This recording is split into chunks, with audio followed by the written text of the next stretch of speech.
Shalom para kekasih-kekasih Tuhan, para pendengar suara Marturia, damai sejahtera dan kasih daripada Tuhan kiranya menyertai kita dimanapun kita berada saat ini. Pada hari ini kita akan bersama-sama merenungkan firman Tuhan dari kitab 1 Petrus pasal 5 ayatnya yang pertama hingga ayatnya yang keempat. Tapi sebelum kita membaca, marilah kita menyatukan hati kita untuk berdoa. Mari kita berdoa. Tuhan yang penuh kasih, kami datang kepadamu, rindu untuk mendengarkan firman. Kiranya Engkau boleh membentuk pengertian kami, melembutkan hati kami, supaya ketika kami mendengar firman-Mu, kami tidak hanya berlalu begitu saja, tetapi boleh tetap tinggal di hati kami dan mengubah kehidupan kami. Hanya ini doa dan permohonan kami.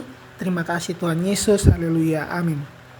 Kita membaca firman Tuhan dari surat Petrus yang pertama, pasalnya yang keempat, pasalnya yang kelima, ayat 1 hingga ayat 4. Gembalakanlah kawanan domba Allah.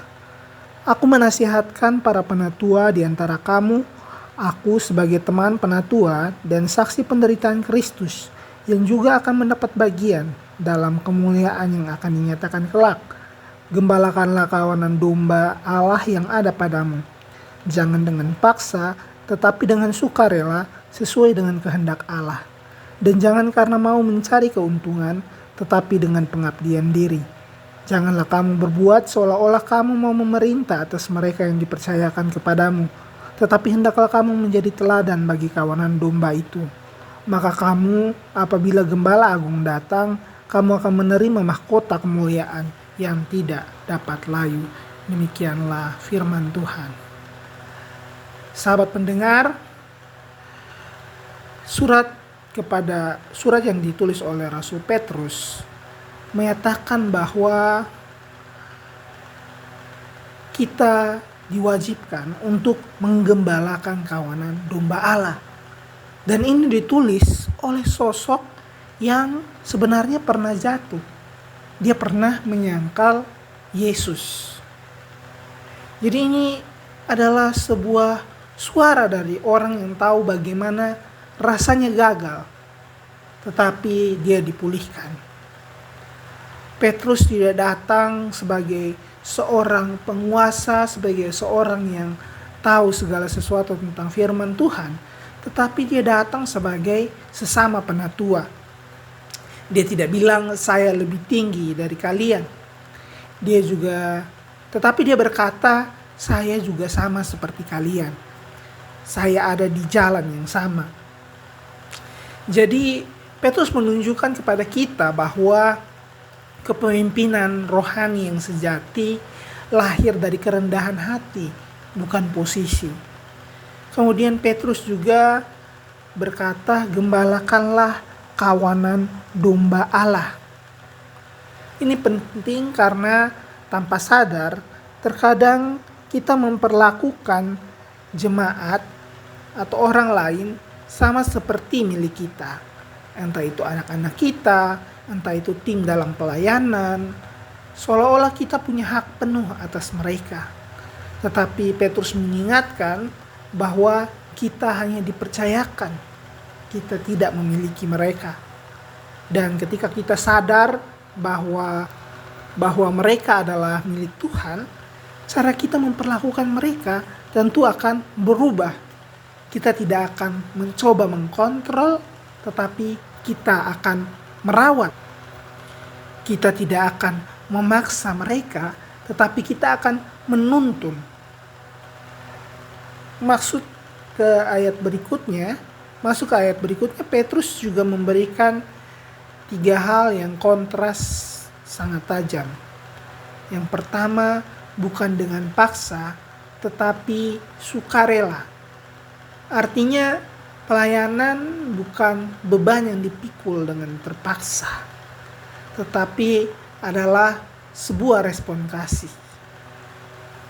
Ini menyentil kita bahwa berapa banyak hal yang kita lakukan karena kita merasa harus, karena jabatan, karena tuntutan, karena takut dinilai.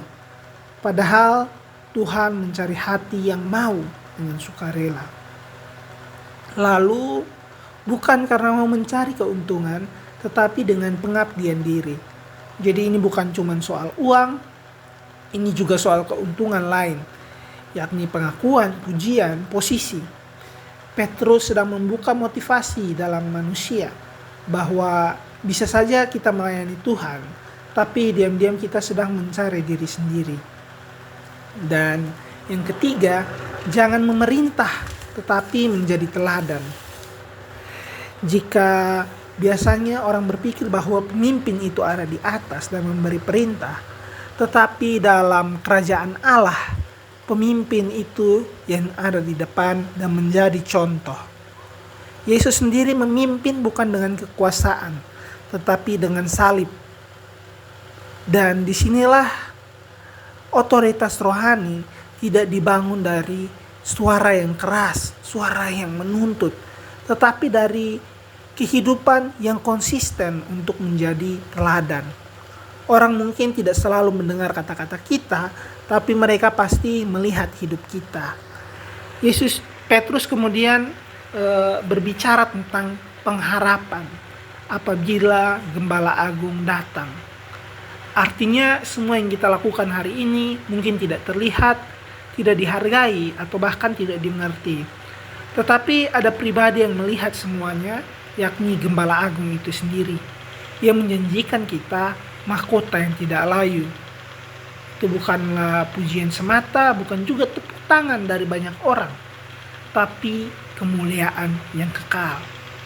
Sahabat pendengar, perenungan firman ini tentu saja bukan hanya untuk pendeta atau pemimpin-pemimpin di gereja, para presbiter, tetapi ini untuk setiap daripada kita.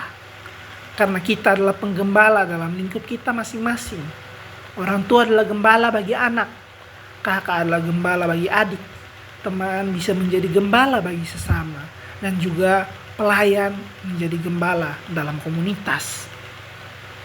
Pertanyaannya sederhana, apakah kita sedang menggembalakan dengan hati Tuhan atau kita menggembalakan karena kepentingan kita sendiri?